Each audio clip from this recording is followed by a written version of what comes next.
Hello, welcome, Namaskar and Radhe Radhe to all. I am Disha and this is our class 12th Computer Science 083. जैसा कि हम previous session में chapter 1, 2, 3 and 4 successfully complete कर चुके हैं, जिसमें से चैप्टर 1 जो है आपका वो पाइथन रिवीजन 2 से रिलेटेड है, चैप्टर 2 पाइथन रिवीजन 2 सेकेंड से रिलेटेड है एंड चैप्टर 3 आपका working with functions and chapter 4 using Python library से। ये सारे चैप्टर हम लोगों ने with theory and with practical complete कर लिए हैं। अगर आप इस चैनल पे नए हैं तो please do watch my video from the beginning of the chapter, so it will be more helpful for you. आज की क्लास में हम लोग चैप्टर 5 यानी फाइल हैंडलिंग के बारे में पढ़ेंगे। सो चैप्टर स्टार्ट करने से पहले थोड़ा सा ब्रीफ इंट्रोडक्शन चलेगा, किसका? फाइल हैंडलिंग का। So what are the data files? Data files क्या होती हैं पाइथन में, यानी जो फाइल हैंडलिंग है वो क्या है? फाइल हैंडलिंग का मीन्स है फाइल और उन फाइल को हैंडल करना, बट उन फाइल को हैंडल करने से पहले हमें पता होना चाहिए कि डेटा फाइल्स क्या होती हैं। सो डेटा फाइल्स जनरली क्या होती हैं? फाइल्स का कलेक्शन होती हैं जिनको हम लोग स्टोर करके रखते हैं कोई भी स्पेसिफिक एप्लीकेशन में फॉर लेटर यूज़, यानी बाद में यूज़ करने के लिए। एग्जाम्पल के लिए हम वर्ड में फ़ाइल बनाते हैं तो उस फाइल को उस रिलेटिव एप्लीकेशन में स्टोर कर देते हैं, यानी सेव कर देते हैं, वही उसका स्पेसिफिक एप्लीकेशन हो जाएगा। हम कोई प्रेजेंटेशन रेडी करते हैं तो हम लोग क्या कर देते हैं भाई, उसको कोई फाइल हो उसको हम लोग MS पावर पॉइंट में सेव कर देते हैं, जो भी हम लोग एप्लीकेशन यूज़ करें तो वो उसका स्पेसिफिक एप्लीकेशन हो जाएगा। किस लिए करते हैं हम ये काम? जिससे हम लोग क्या कर सकें, उसको लेटर यूज़ कर सकें, यानी बाद में यूज़ कर सकें। तो यही हमारी क्या हो जाती है बेटा, डेटा फाइल्स हो जाती हैं। जनरली पाइथन में भी क्या होता है, हम लोग फाइल्स को स्टोर करके रख देते हैं, जिससे जब उनकी हमें ज़रूरत पड़े तो हम उनको क्या कर सकें, किसी प्रोग्राम में इंक्लूड करा सकें, कॉल करा सकें या फिर लिंक करा सकें। यानी कोई ऑलरेडी एग्जिस्टिंग सेव फाइल जो हमारे पास हो उसको पाइथन की किसी और फाइल में किस तरीके से इंसर्ट कर, इतना हम लोगों ने समझ लिया भाई। डेटा फाइल्स हमारी क्या होती हैं? जनरली वही फाइल्स होती हैं जिनको हम लोग क्या करते हैं, किसी और एप्लीकेशन में जैसे बनाकर सेव करते हैं, वैसे ही पाइथन एप्लीकेशन में बनाकर हम उनको सेव करके रख देते हैं भाई, जिस उनको बाद में हम लोग यूज़ में ले सकें। ठीक है, तो हमारी डेटा फाइल्स का इंट्रोडक्शन कंप्लीट हुआ। वर्ड की फ़ाइल हो गई है हमारी, किसी भी पर्टिकुलर और किसी सॉफ्टवेयर की फ़ाइल हो गई है हमारी, कोई भी फ़ाइल जो हमारी होती है उसको हम डेटा फाइल ही कहते हैं। पाइथन की जो फाइल होगी वो भी कोई डिफरेंट फाइल नहीं होगी, वो भी डेटा फाइल होगी। इंट्रोडक्शन में हम लोगों ने इसलिए डेटा फाइल को इतना डीप ले लिया क्योंकि हम लोगों को फाइल हैंडलिंग वाला जो चैप्टर वो क्लियर ही नहीं होता है कि फ़ाइल हैंडलिंग है क्या। बट फाइल हैंडलिंग क्या है? उन्हीं फाइल्स का कलेक्शन जिनको हम बाद में यूज़ करते हैं।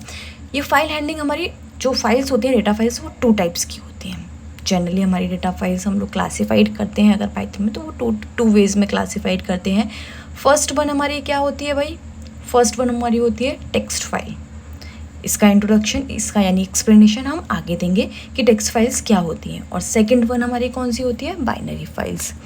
अब टेक्स्ट फाइल हमारी जनरली उनको कहते हैं हमारी बेटा जो सिर्फ टेक्स्ट कंटेन करती हैं, या फिर उन फाइल्स को कहते हैं जो रॉ नहीं होती हैं, जिनका क्या होता है, डेटा कन्वर्ट हो जाता है रीडेबल फॉर्म में, वो टेक्स्ट फाइल कहलाती हैं। चलो इनका इंट्रोडक्शन आगे देखते हैं एक्सप्लेनेशन में। टेक्स्ट फाइल क्या होती हैं बेटा? टेक्स्ट फाइल क्या होती है? That type of files that store in ASCII code और यूनिकोड।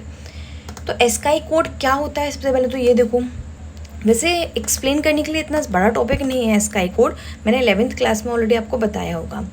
एस्काई कोड का फुल फॉर्म अगर हम देखें तो इसका फुल फॉर्म होता है American standard code for information interchange. Double आई है बाद में, यह आपका इंफॉर्मेशन और इंटरचेंज है, यानी American standard code for information interchange.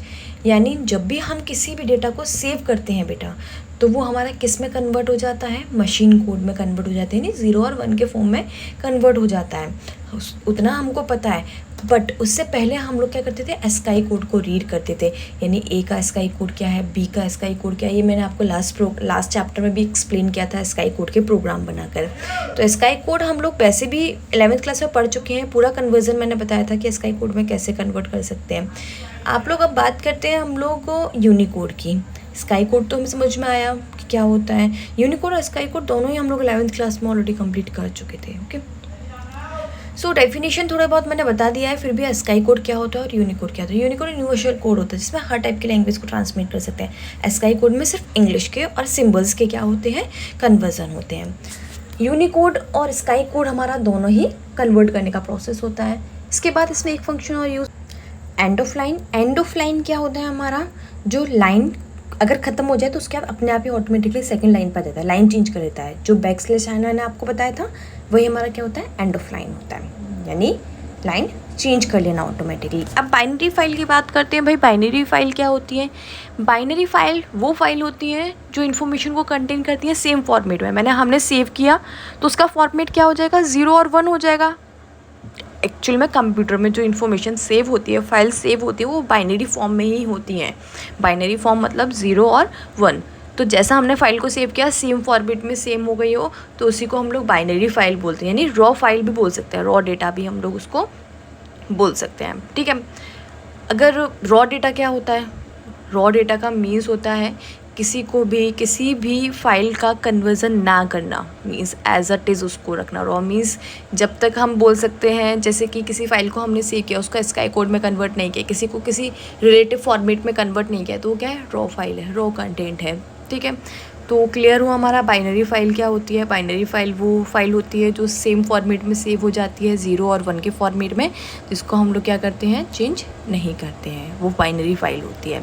अब क्या होता है, फाइल हैंडलिंग में फ़ाइल को ओपन करते हैं हम, जिस फाइल के ऊपर हमें काम करना होता है, बट वो पहले हमें क्रिएट भी करनी पड़ती है। तो क्रिएट करने के लिए उसके मोड भी होंगे, कैसे पता पड़ेगा क्रिएट कर रहे हैं या ओपन कर रहे हैं। तो in order to work with a file in a Python program you need to open a file in a specific mode. ये ओपनिंग का इंट्रोडक्शन दे रही हूँ मैं। जैसे कि हम राइट कर रहे हैं तो राइट मोड हो गया, रीड कर रहे हैं सिर्फ हमें कोई चेंजेस नहीं करने हैं, सिर्फ रीड करनी है फाइल में, तो वो रीड मोड हो गया। प्रोग्राम बताऊंगी तो बहुत अच्छे से और भी समझ में आएगा। पहले थ्योरी देख लेते हैं कि ओपनिंग और क्लोजिंग होती क्या है। ठीक है। तो in order to work with a file in Python program you need to open a file in a specific mode. ठीक है। मोड भी समझ में आएगा, रीडिंग मोड भी होता है, राइटिंग मोड भी होता है। अब सिंटेक्स क्या होता है ओपन करने का और क्लोज करने का। मैंने माई फाइल नाम का कोई वेरिएबल लिया है यहाँ पे। पहले तो सिंटेक्स देख लो, उसके बाद एग्जाम्पल से एक्सप्लेन करेंगे। माई फाइल किया, ओपन किया, फाइल नेम मोड। ठीक है, समझ नहीं आया, एग्जाम्पल पे आ जाओ नीचे। यहाँ पे सबसे पहले मैंने क्या किया, माई फाइल नाम का एक वेरिएबल लिया है बेटा। उसके बाद फाइल नेम लिखना था ना, तो फाइल नेम में मैंने फाइल हैंडलिंग नाम की एक फ़ाइल बनाई होगी, उसका नाम ले लिया फाइल नेम। और मोड क्या लिया है, .txt। अब txt क्या है, मैंने प्रीवियस में आपको बताया था ना, txt एंड बाइनरी। और क्या कर दिया, क्लोज कर दिया फाइल को। ये हमारा क्या हो गया, सिंटेक्स हो गया ओपन और क्लोजिंग का। प्रोग्राम में बनाएंगे फिर आउटपुट देखेंगे और भी ज़्यादा क्लियर हो जाएगा। ठीक है। तो आज की क्लास में इतना ही रखते हैं हम लोग, फिर कल कंटिन्यू करेंगे विथ प्रैक्टिकल। तब तक के लिए please do watch, do subscribe, do like, do comment and do share as much as possible. And thank you for watching the class. Be ready for the next class. In the next class we will learn about the practical session of